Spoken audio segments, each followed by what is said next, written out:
Muy buenos días. Te voy a contar algo.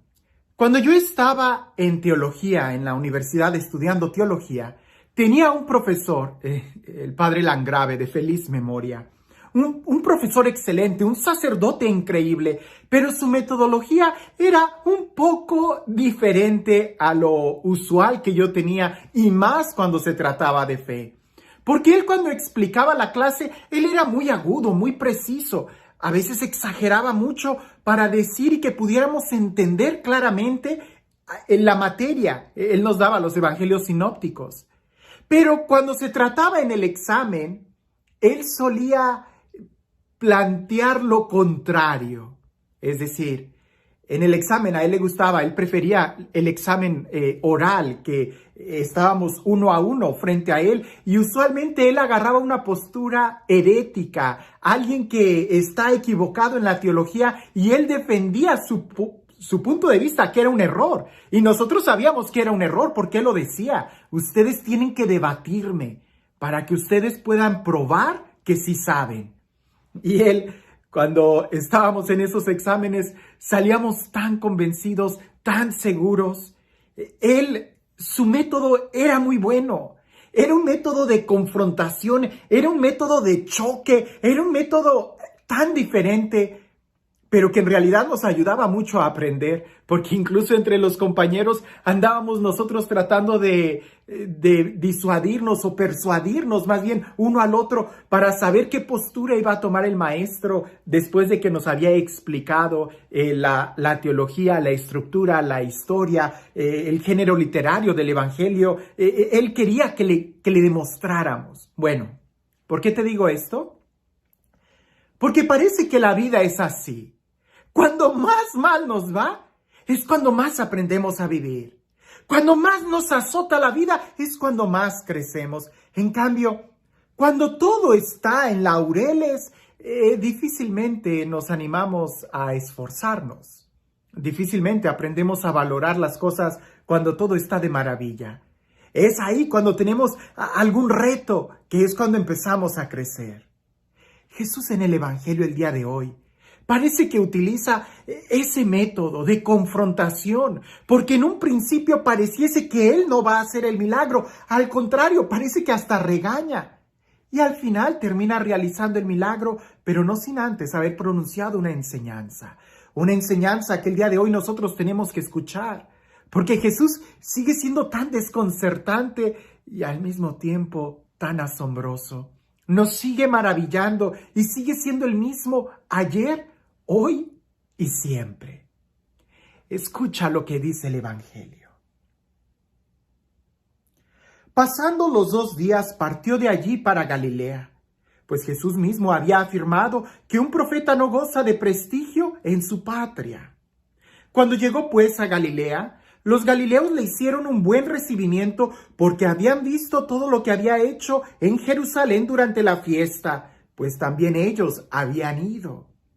Volvió pues a Canaán de Galilea, donde había convertido el agua en vino. Había un funcionario real cuyo hijo estaba enfermo en Cafarnaúm. Cuando se enteró de que Jesús había venido de Judea a Galilea, fue a rogarle que bajase a curar a su hijo porque estaba a punto de morir. Jesús le dijo: si no veis signos y prodigios, no creeréis. El funcionario replicó: Señor, baja antes de que mi hijo muera. Jesús le dijo: vete, que tu hijo vive. Creyó el hombre la palabra que Jesús le había dicho y se puso en camino. Cuando bajaba, le salieron al encuentro sus siervos y le dijeron que su hijo vivía. Él preguntó entonces la hora en que se había sentido mejor. Ellos le respondieron: ayer, a la hora 7ª, le dejó la fiebre. El padre comprobó que era la misma hora en que le había dicho Jesús: tu hijo vive. Y creyó él y toda su familia. Este fue el segundo signo que Jesús hizo cuando volvió de Judea a Galilea.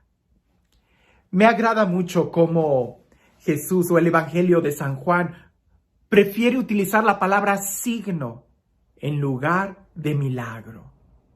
Porque al final de cuentas los milagros son signos. ¿Y qué son los signos? Algo que apuntan a una realidad mayor, a algo que está como escondido, que tú por lo pronto no puedes ver. Como los signos de tráfico. Cuando vas manejando y ves que en la carretera hay una flechita que se mueve, sabes que más adelante el camino va a empezar a zigzaguear. Bueno, así son los signos.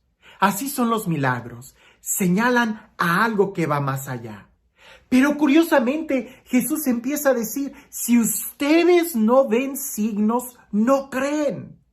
Y aquel hombre le insiste, ven a mi casa pronto. Así, me imagino que el hombre dice, Señor, tus sermones luego, ven por favor a mi casa. Y Jesús le va a decir, pero es que no entiendes que si no ves signos, ¿no crees?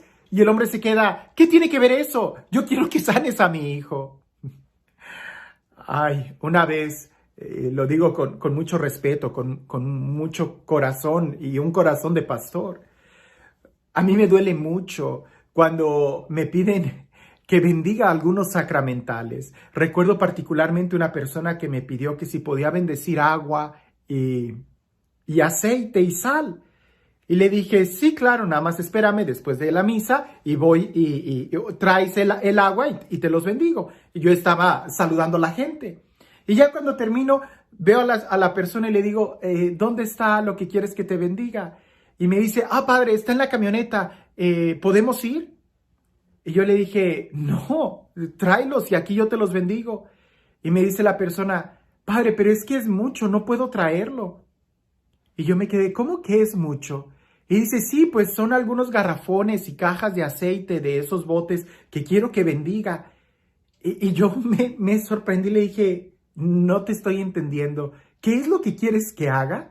Ella me dijo, pues padre, son varios garrafones, son varios galones de aceite y también son paquetes grandes de sal. Entonces traerlos aquí pues no puedo, están muy pesados. Por eso prefiero que usted vaya al carro. Y yo le dije, ¿para qué quieres todo eso?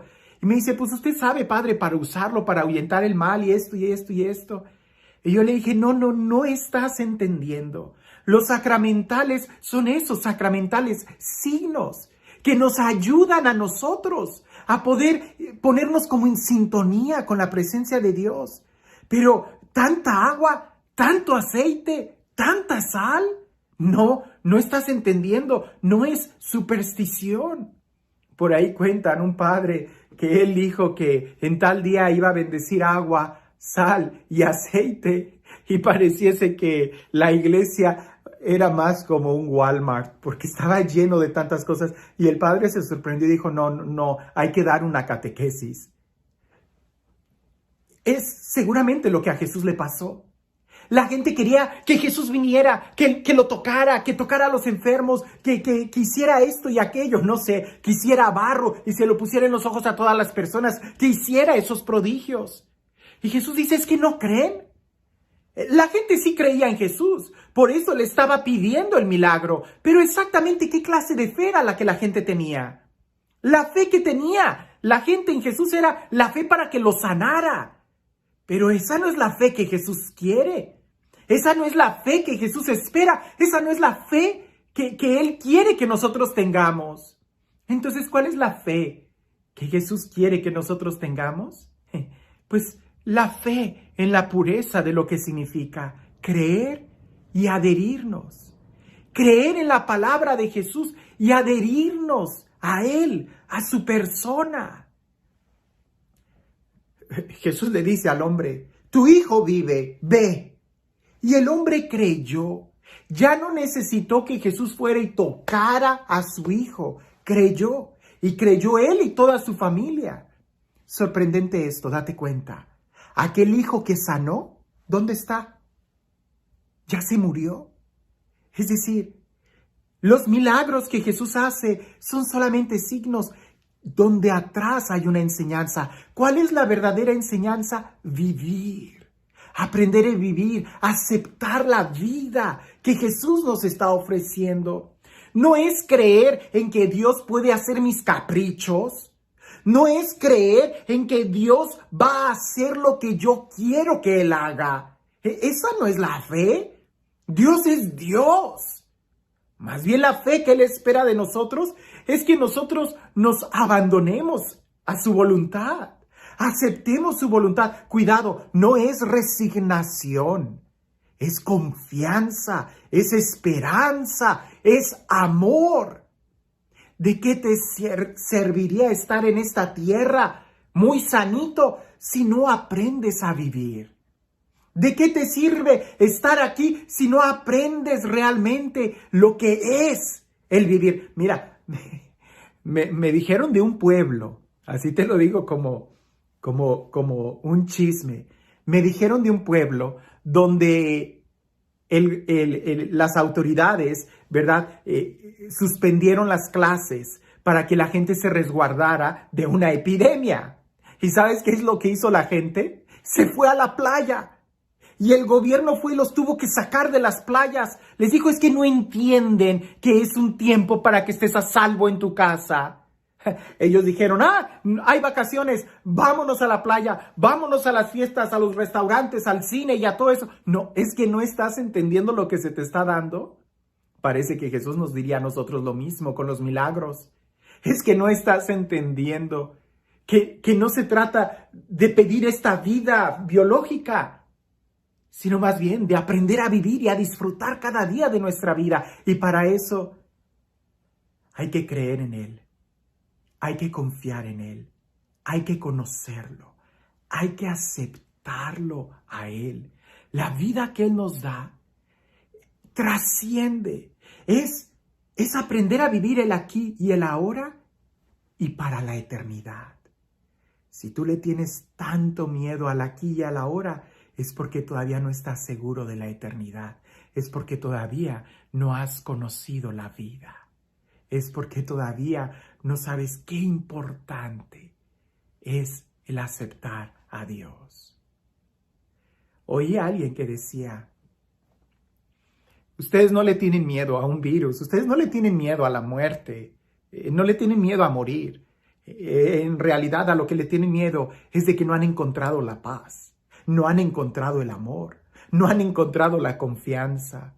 Y ahí sí tienes que tener miedo.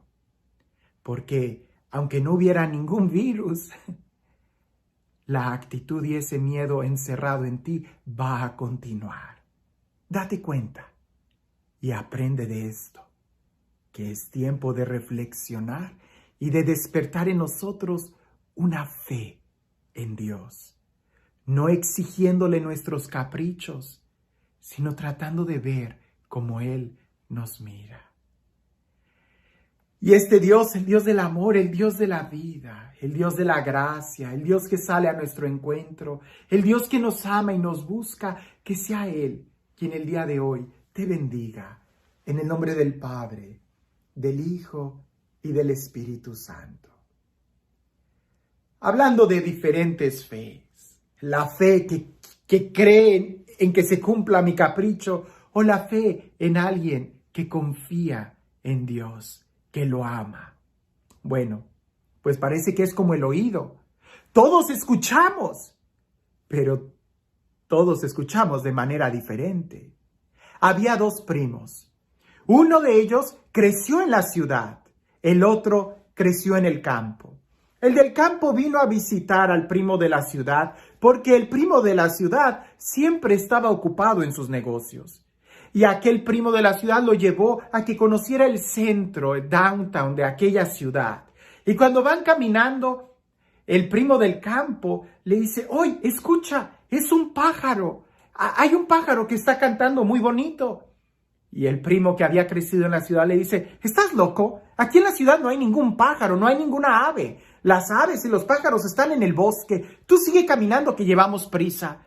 Y cuando van caminando, aquel primo del campo agarra una moneda y la deja caer en el suelo. El primo de la ciudad voltea y dice, ¿se te cayó una moneda? Y aquel primo del campo le dice, tus oídos solamente escuchan lo que quieren escuchar. Allá atrás había un pájaro que estaba cantando y tú fuiste capaz de escuchar una moneda que se cayó al suelo. ¿Qué es lo que tú eres capaz de escuchar el día de hoy? ¿La voz y la enseñanza de Jesús que quiere hablarnos a lo más profundo de nuestro corazón? ¿O solamente estás escuchando las malas noticias exteriores y quieres signos maravillosos cuando se te olvida que lo más importante es lo que sucede en el interior? ¿Qué es lo que estás escuchando? ¿Qué tipo de fe es la que tenemos? Que tengas un excelente día.